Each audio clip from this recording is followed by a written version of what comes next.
May 1942, in the freezing middle of the Atlantic Ocean, a German U-boat is sinking beneath black waves. Exhausted Nazi sailors are pulled aboard an American warship, expecting beating, interrogation, maybe even execution, but instead they see something that leaves them completely speechless. Teenage American sailor casually eating vanilla ice cream in the middle of a war zone. For those starving German submariners living on routine potatoes inside steel coffins underwater. That single scoop became terrifying proof that Germany could never win this war. But what these U-boat crews discovered after reaching America was even more shocking, and by the end of this story, you will understand why some German veterans said the war was already lost the moment they saw that ice cream machine humming in the Atlantic. So stay with me because this story changed the way you see World War II forever. May 19, 1942, North Atlantic Ocean, just after dawn. The sea is black, not blue, not grey, black. Cold swells hammer against the shattered hull of German submarine U-352 as diesel fuel spreads across the water like spilled ink. Somewhere beneath the waves, twisted steel groans while compressed air escapes the dying U-boat in violent bursts. A young German sailor claws at floating wreckage with bleeding hands. His lungs burn from salt water. Around him, men scream in German. Life vest. Another sailor disappears beneath the surface before anyone can reach him. Then comes a new sound, not gunfire, not explosions, the heavy churn of American propellers. Out of the morning fog emerges a grey shape taller than a church tower, a United States Coast Guard cutter cutting through the Atlantic like a moving fortress. Its deck guns are still smoking. The Germans freeze because instead of machine guns pointing down at them, American sailors are throwing ropes. Within minutes, exhausted survivors of U-352 are dragged aboard the cutter. Some collapse instantly onto the steel deck. Others stare upward in disbelief at clean uniforms, polished brass rails, and fresh-faced teenage sailors who look barely old enough to shave. One German petty officer expects a rifle butt to the face. Instead, an American sailor kneels beside him and says calmly, "You okay, buddy?" Buddy, the German doesn't even understand the word, but then something stranger happens. Paul stay there. An American crewman walks past carrying a tray. On it are bowls of vanilla ice cream, real ice cream, in the middle of the Atlantic. And suddenly for the survivors of U-352, the war changed forever. You can almost feel the shock spreading across the deck. The German sailor stares silently as American crewmen lean casually against the railing, eating frozen dessert while the Atlantic wind cuts across the ship. One sailor laughs at a joke, another lights a cigarette. Someone hums a swing tune from home. The Germans cannot process what they are seeing, not because of cruelty, because of abundance. To understand why that bowl of ice cream mattered more than deep charge of torpedoes, you have to understand what life looked like inside a German U-boat in 1942. It was hell, pure mechanical hell.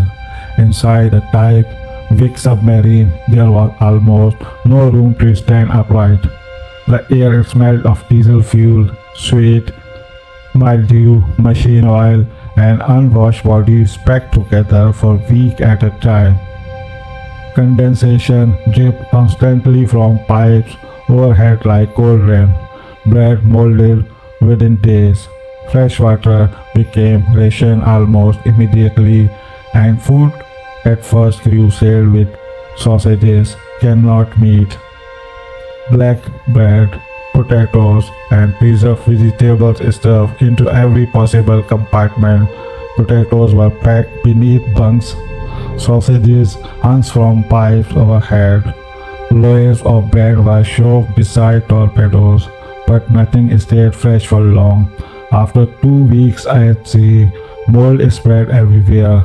After 3 weeks, meals became repetitive sludge. After 4, the smell alone could make a sailor gag. Veteran U-boat commander Captain Lieutenant Jürgen von Rosenthal once described conditions aboard Atlantic patrols as living inside a steel coffin soaked in fuel, and still they believed they were winning. That belief mattered because in early 1942, Germany's submarine force looked unstoppable.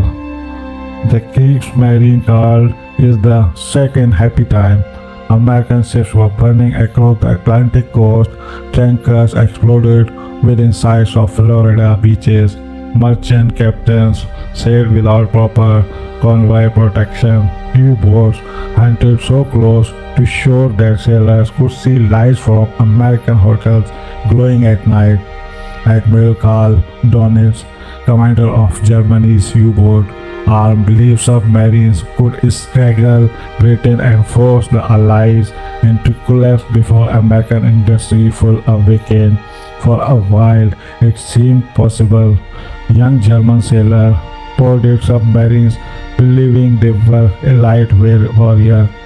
The sharp blade of Hitler's Navy U-boat crews had some of the highest prestige in the entire German military. They wore their dolphin insignia with pride, and why not? They were sinking ships faster than the Allies could replace them, or so they thought. What they could not see was America itself, thousands of miles away from the freezing Atlantic. Factories in places like Michigan, Ohio, and California were already transforming into industrial monsters unlike anything the world had ever witnessed. Car factories stopped building sedans and began producing bombers. Refrigerator companies built aircraft engines.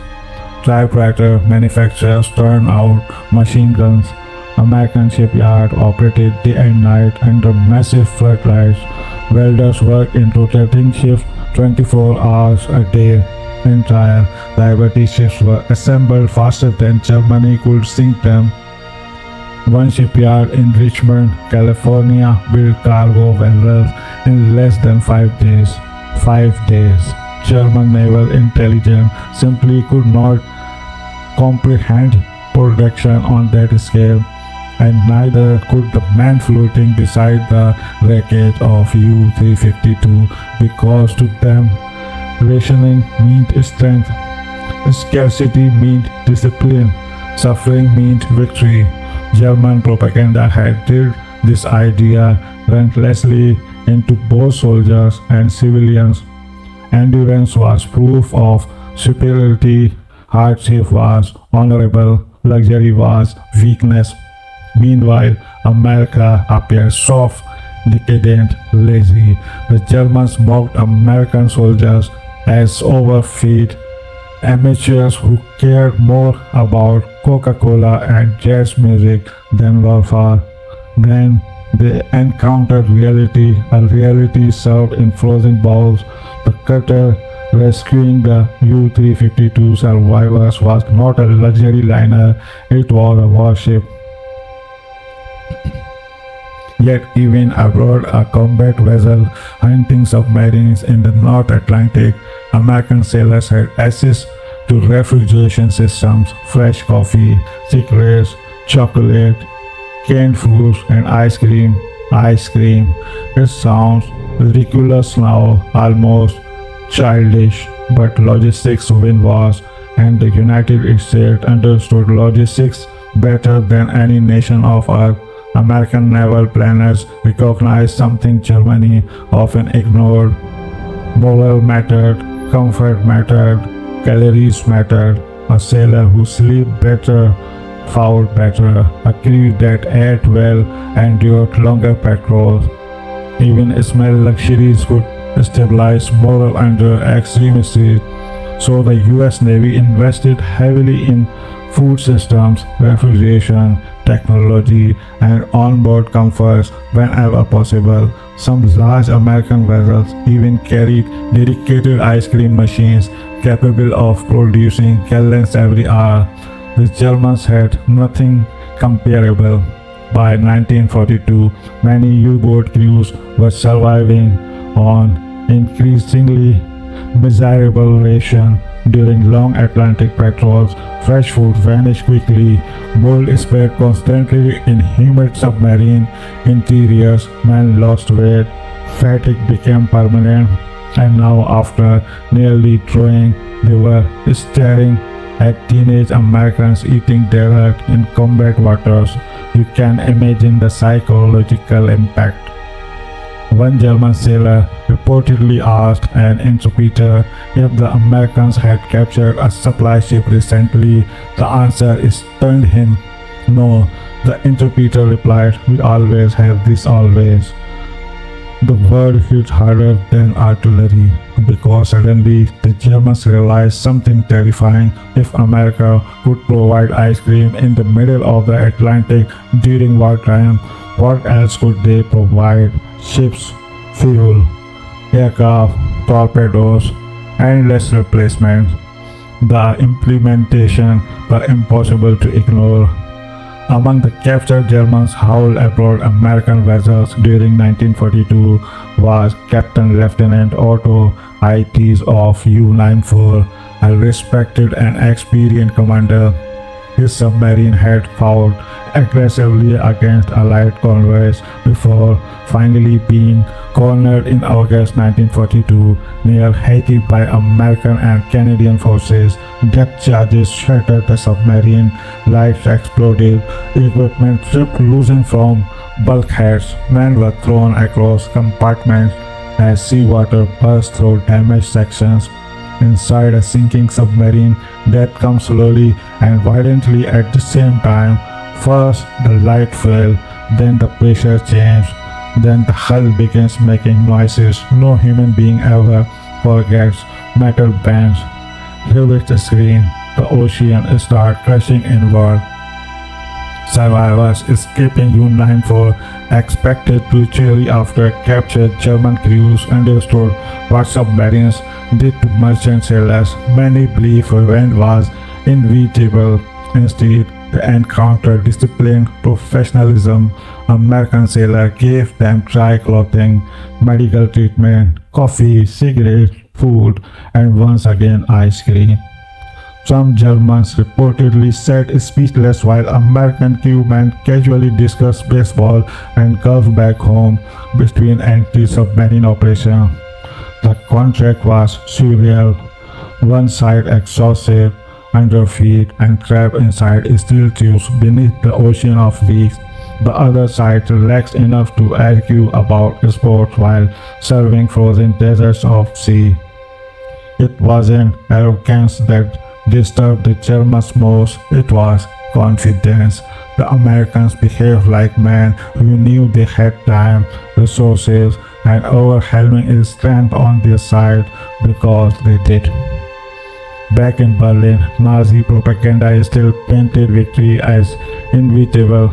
Newspapers celebrate U-boat sinkings with dramatic headlines. Radio broadcasts describe Britain as collapsing under blockage. Posters portrayed German submarines are heroic wolves stalking helpless prey. But propaganda cannot survive direct experience forever, especially not aboard a steel deck in the Atlantic. For captured submariners, the illusion began cracking in a small movement. The quality of American boots, the abundance of cigarettes, the sheer quantity of food aboard Allied vessels, the endless fuel supplies, the fresh uniforms, the medical equipment, Even the physical appearance of American sailors stood out. Many German prisoners noticed US crewmen looked healthy, rested, and remarkably young. Not desperate, not strained, not starving. Healthy nations produce healthy soldiers, and America looked terrifying healthy. There's another detail most people never hear about. American sailors often traded ice cream for extra duties because supplies were so common aboard certain ships. Think about that for a moment. Meanwhile, inside German submarines, fresh lemons were considered treasured because they help prevent vitamin deficiencies during patrols. Entire psychological war separated these two navies. One fought while barely sustaining itself, the other fought while expanding continuously, and somewhere deep down, experienced German officers began understanding a truth their government refused to admit. Germany could win battles, America could replace entire oceans of losses. Those are not the same thing. As the rescue survivors of U-352 sat wrapped in blankets aboard the American cutter, one young German sailor reportedly kept staring at the electric freezer near the galley hatch. He couldn't stop looking at it. The machine hummed quietly beneath the Atlantic wind. A freezer on a warship thousands of miles from home. To American sailors, it was normal. To him, it looked like the future, and beneath the freezing gray sky of the Atlantic Ocean, surrounded by the wreckage of a submarine, he began to understand something horrifying. Germany was fighting a nation so powerful it could freeze scream in the middle of a war zone while hunting submarines. What change did they really have? But the real shock for captured U-boat crews were still waiting for them across the ocean, because America itself was beyond anything they had imagined. June 1942, American East Coast, nightfall.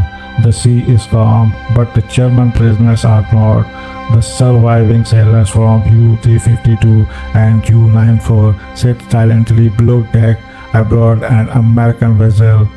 Their weight uniforms have been replaced with dry clothing. Some have bandages wrapped around cuts from escaping sinking submarines. Others still shake uncontrollably from cold Atlantic water. Yet something feels wrong. The Americans are not treating them like monsters. A young US sailor walks over carrying a massive steel coffee container. Need a refill? Just holler. The German officer staring at him says nothing. Refill. As much coffee as you want. The idea itself feels strange. Back in Germany, rationing had already become part of daily life. Coffee was often mixed with substitutes, butter was scarce, sugar was limited, meat was increasingly difficult to obtain. But here, an American sailor pours coffee casually as if supply itself is endless. And slowly, inside the mind of the captured Germans, a dangerous question being forming. If ordinary American sailor lived like this, then how powerful is America really? Days later, the American coastline finally appears through the fog. The German prisoners gather silently near the railing. Light stretched across the horizon. Ports, factories, cities glowing against the night sky. Many of the submarines have never traveled beyond Europe. Most know America only through Nazi propaganda, films, and military briefings. They were told Americans were soft, undisciplined, spoiled by luxury, a nation too weak to survive real hardship.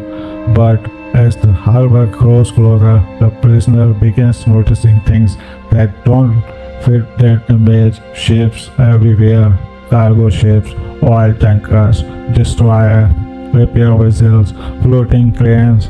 The harbor looks less like a city and more like a gigantic machine. German officer exchange uneasy glances because suddenly they understand something terrifying. This country is organized for war on a scale they never imagined. You can almost feel what they feel standing there. Imagine surviving months inside a rotting steel submarine, then suddenly seeing New York Harbor or Norfolk Naval Base for the first time. Rail lines moving constantly, factories blazing with light even at midnight, trucks howling, supplies in endless lines, workers everywhere, everything moving, everything expanding, and strangest of all, nobody seems panicked. Dock workers laugh while unloading cargo, music drifts from nearby buildings, neon signs glow across city streets, restaurants remain crowded despite the war. For German prisoners, the sight is deeply unsettling because in Germany, war means sacrifice. Here, America appears to be fighting a global conflict while still living comfortably. That contradiction is hard to process. One captured German sailor later admitted, "We believed war would weaken America. Instead, it seemed to awaken it." That observation cut to the heart of the entire conflict. Germany viewed war through discipline and endurance. America viewed war through protection, and protection is ruthless. It does not care about heroism, it only cares about numbers. How many ships, how many aircraft, how much fuel, how many replacement crews, and by 1942, America was producing all of it at astonishing speed. Meanwhile, the Battle of the Atlantic continues raging across the ocean. German U-boats still attack Allied convoys at night, torpedoes slam into merchant ships, flames rise over black water. Sailors leap into freezing seas while submarines vanish beneath the waves. The Kriegsmarine still believes victory is possible, at least publicity, but quietly, experienced commanders are beginning to notice charges. American destroyers react faster now, convoys maneuver more effectively, aircraft appear further from shore than ever before, radar technology is improving rapidly, and perhaps most alarming of all, sunk ships keep being replaced. A U-boat may spend weeks hunting a convoy, sink several freight trains, and risk destruction in the process, only for American shipyard to replace those losses almost immediately. It began to feel hopelessly mathematical. Germany destroys, America rebuilds faster. Inside war camps, captured submarines began seeing American newspapers and magazines for the first time. Advertisements fill the pages. Cars, refrigerators, cigarettes, movie theaters, soft drinks. Entire industry is still operating normally despite global war.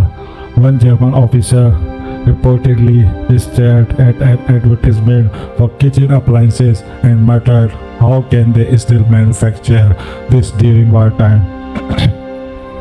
Because Germany cannot. Germany's economy is already straining under pressure, but America seems capable of fighting a world war without shutting civilians' life down completely. That realization spreads uneasily among prisoners. Some begin asking American guards questions. How many ships are you building each month? Are your factories really operating all night? Is all this food ration? The answer disturbs them more every time. The psychological shock is not just about wealth, it is about confidence. American sailors joke casually while submariners still patrol the Atlantic. They play cards, listen to music, write letters to home, argue about baseball, eat ice creams because deep down they believe the system supporting them is stable and endless. German submariners are not used to that feeling. Life abroad, a U-boat feels temporary, fragile. Every patrol could be the last. Every mission feels like survival. Inside those steel hulls, tension never disappears. But aboard American ships, many sailors carry themselves like men who expect to win eventually. That confidence becomes impossible for German prisoners to ignore. By late 1942, the Atlantic War is already beginning to shift. American escort ships are becoming more effective. New radar system detects submarines at greater distances. Long-range patrol aircraft close dangers gap in convoy protection, and then comes a devastating development for the U-boat escort carriers. A small aircraft carriers traveling directly alongside convoys. Now German submarines are no longer hunted only by ships, they are hunted from the sky. Suddenly the Atlantic feels smaller, more dangerous, more exposed. German crews who once operated like predators began sensing something unfamiliar. Fear. One German radio operator later described the change perfectly. At first, the ocean belonged to us. Then slowly, it feels like the Americans owned every horizon. That transformation is not only military, it is psychological, because the Germans noticed something alarming. The longer the war continues, the stronger America becomes. Factories expand, convoys grow larger, aircraft multiply, fuel flows endlessly, and everywhere there seems to be abundance, even luxury, especially luxury. Many captured sailors cannot stop thinking about that first bowl of vanilla ice cream aboard the rescue cutter. At the time, it merely seemed strange. Now it feels symbolic, a warning they fail to understand. Because nations running out of strength do not serve ice cream in combat zones. Nations preparing to dominate the world do, and in 1943, the U-boat fleet is about to enter its darkest nightmare yet, a nightmare German submariners would later call Black May.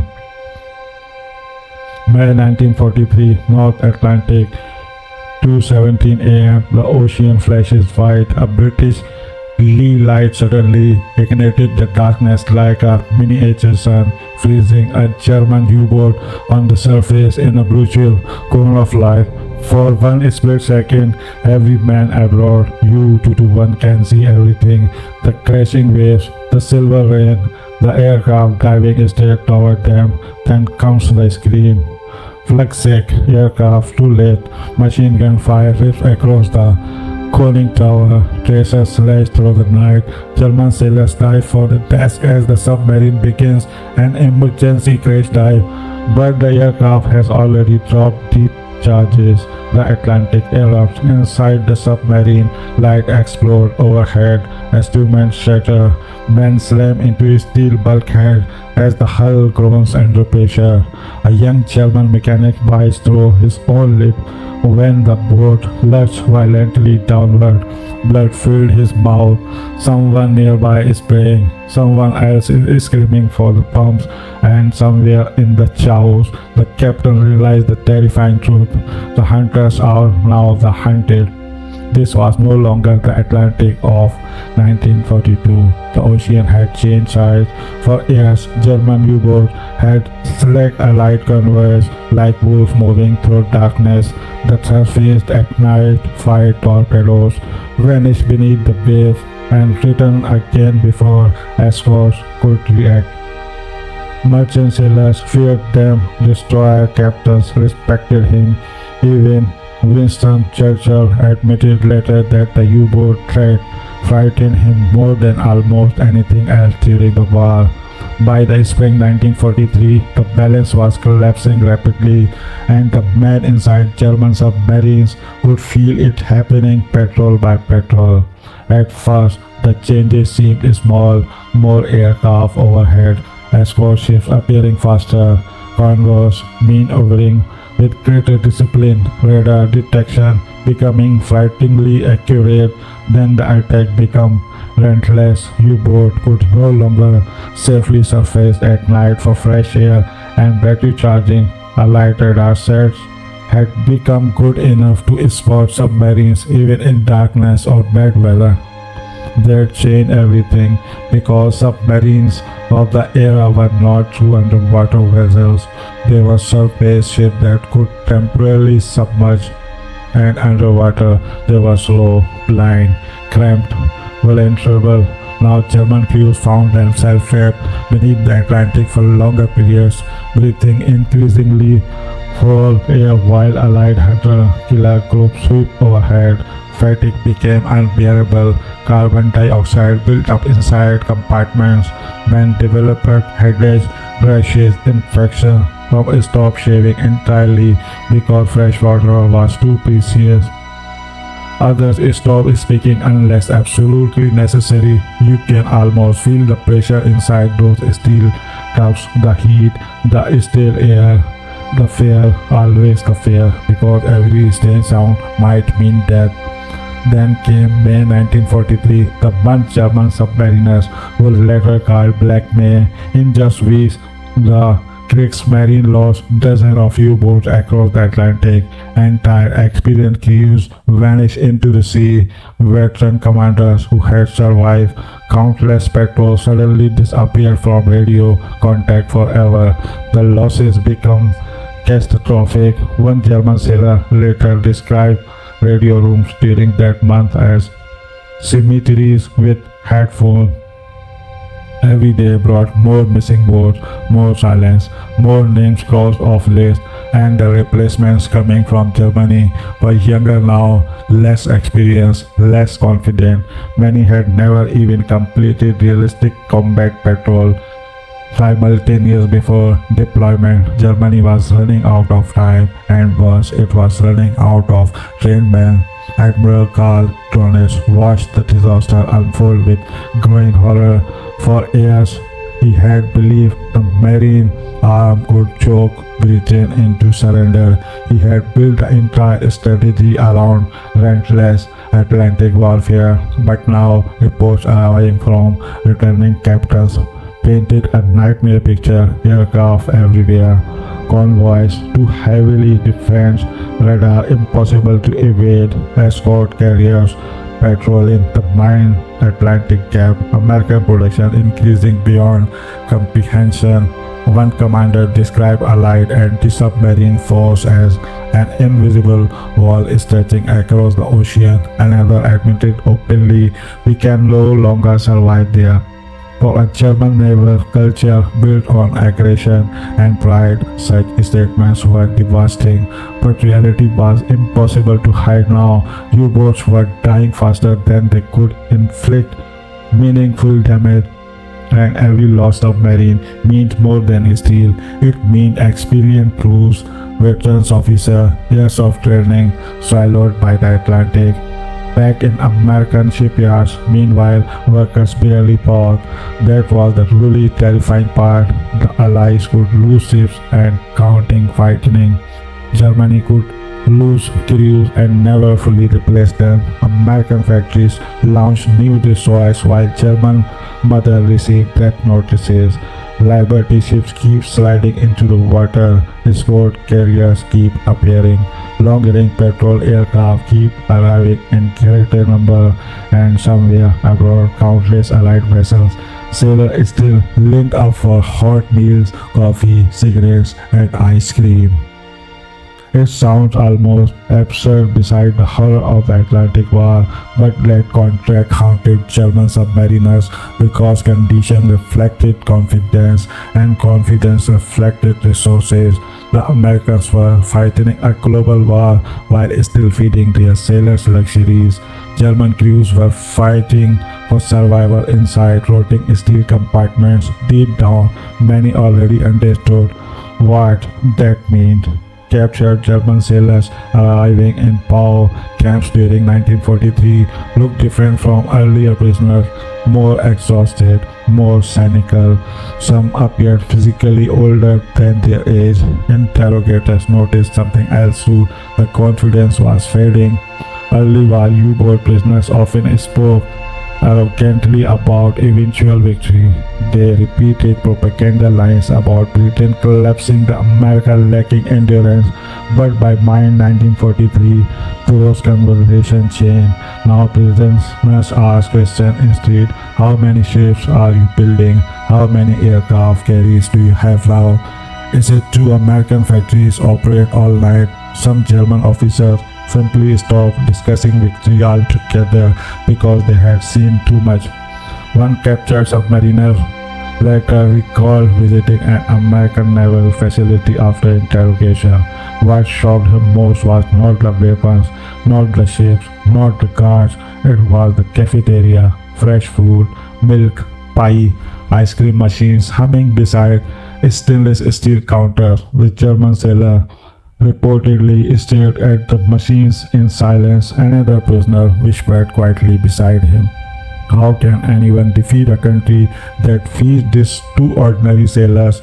That question spread through power camps constantly because Germany's propaganda had taught them that hardship created strength. But America seemed to grow stronger without hardship, stronger through abundance, stronger through industry, stronger through scale.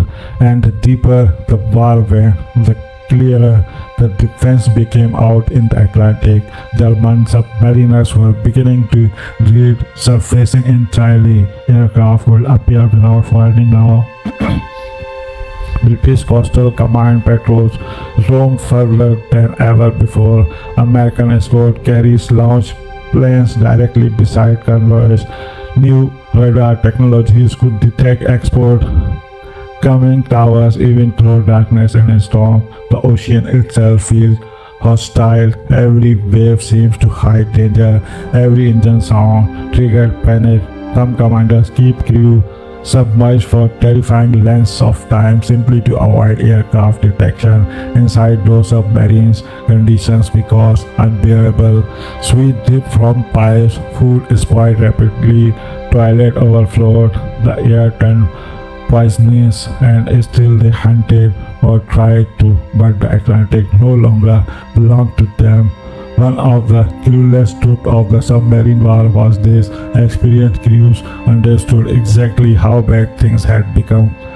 New recruits still believed the propaganda. Veterans knew better. Veterans had seen the endless convoys, the aircraft overhead, the radar-guided attacks, the impossible American production, and many of them remembered small moments that now feel strangely important: a cup of unlimited coffee, clean American uniforms, a freezer humming aboard a warship, teenage sailor eating vanilla ice cream in combat waters. At that time, those things had seemed really surprising. Now they looked like evidence, proof that Germany had entered a war it could never sustain.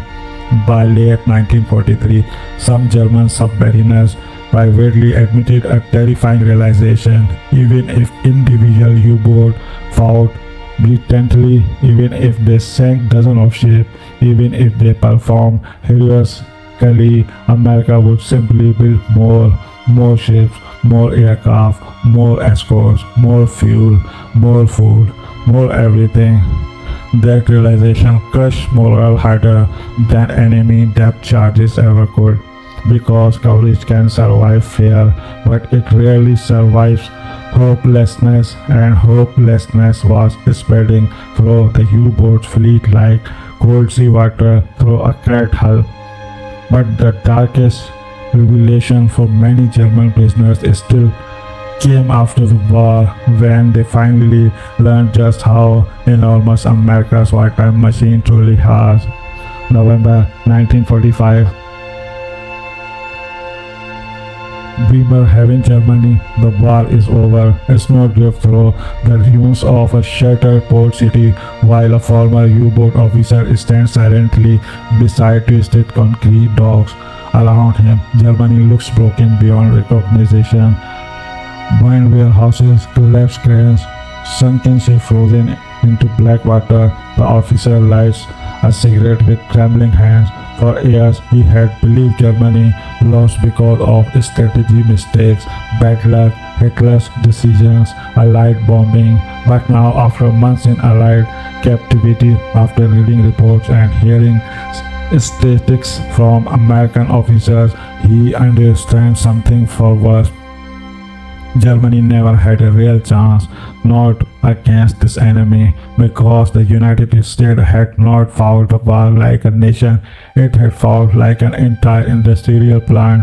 During the war, most German submariners only saw a fragment of American power, a convoy here, a destroyer here, aircraft overhead, a freezer abroad, a Coast Guard cutter, but after capture, many slowly began learning the full scale of what America had unleashed between 1941 and 1945.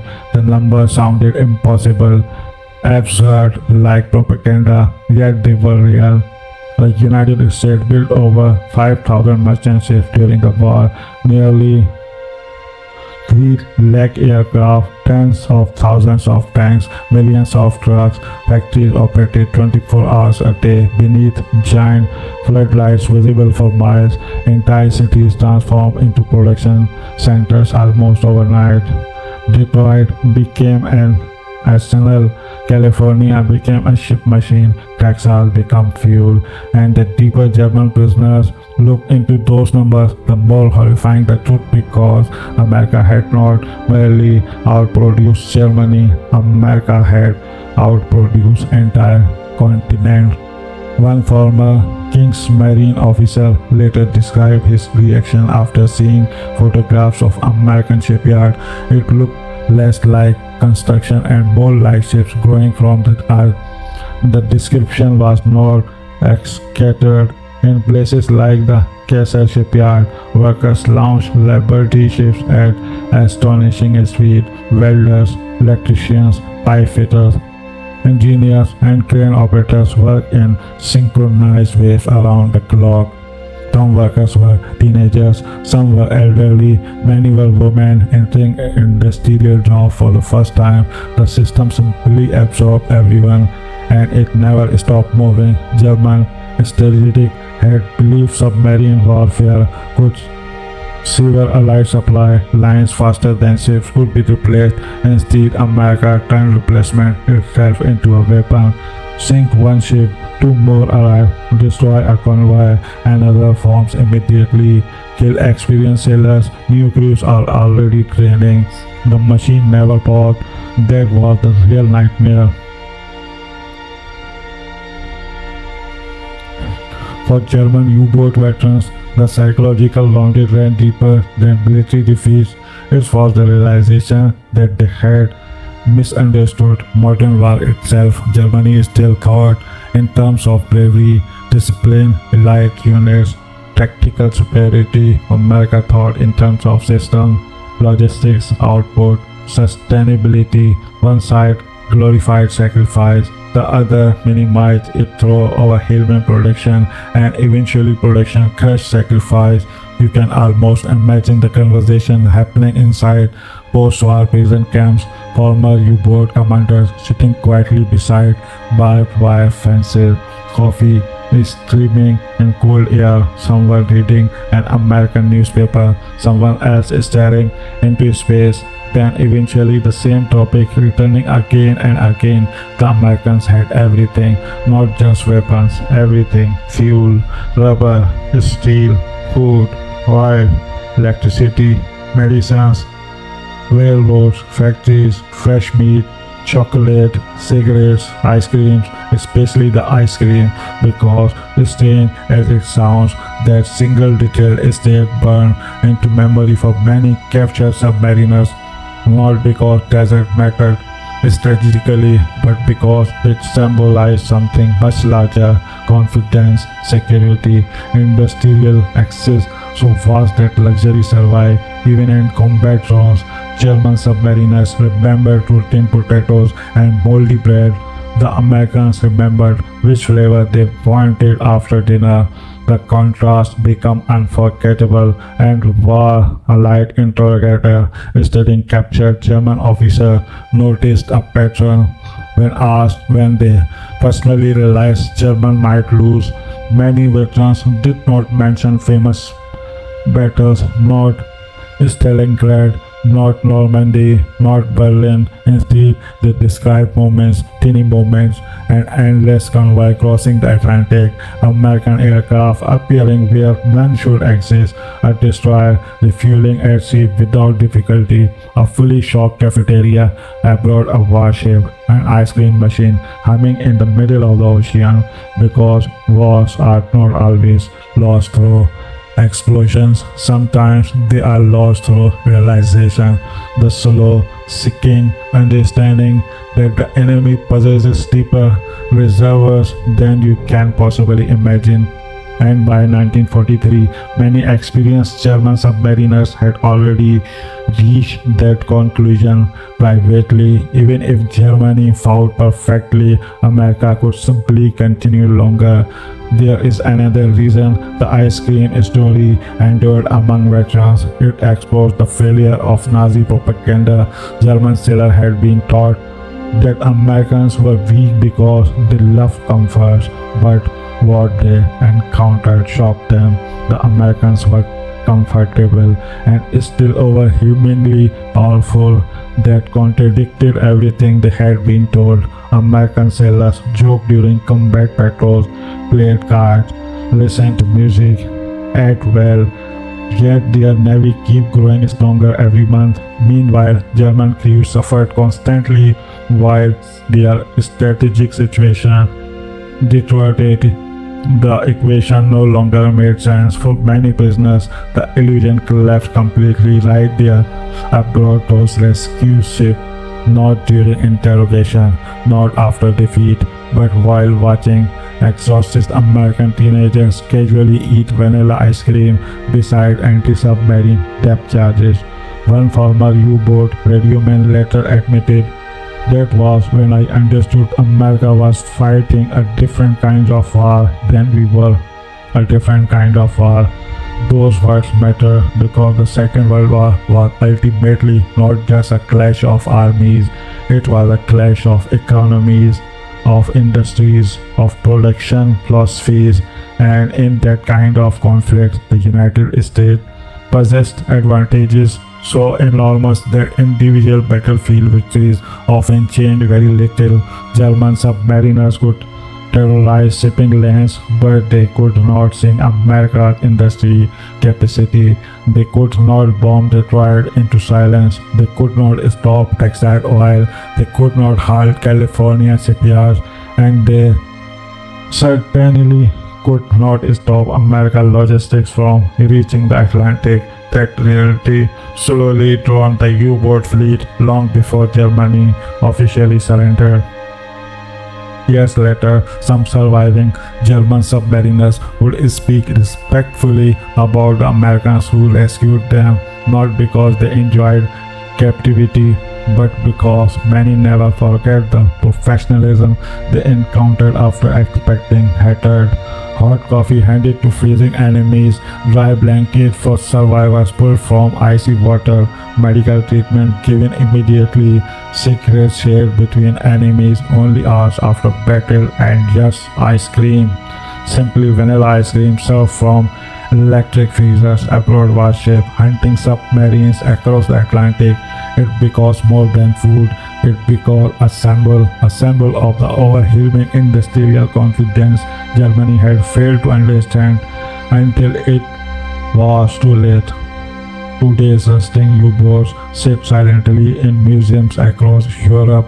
Tourists walk through narrow compartments where young German sailors once endured weeks beneath the Atlantic. The ceiling still feels low, the air still feels claustrophobic. You can still see where food once hung from pipes to save space, and if you stand there long enough, you begin to understand something about those men. Most were not monsters, most were young, cold, exhausted, trapped inside machines carrying them into an unwinnable war, a war where the outcome may have been decided not only by bombs and bullets, but by factories, fuel, logistics, and a scoop of vanilla ice cream in the middle of the Atlantic Ocean.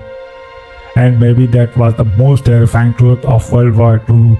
Wars are not always lost only on battlefield. Sometimes they are lost in factories, in shipyards, in fuel depots, and sometimes in some as simple as a scoop of vanilla ice cream. If you enjoyed this story, make sure to like the video, subscribe to the channel, and hit the bell icon so you never miss another cinematic World War II story.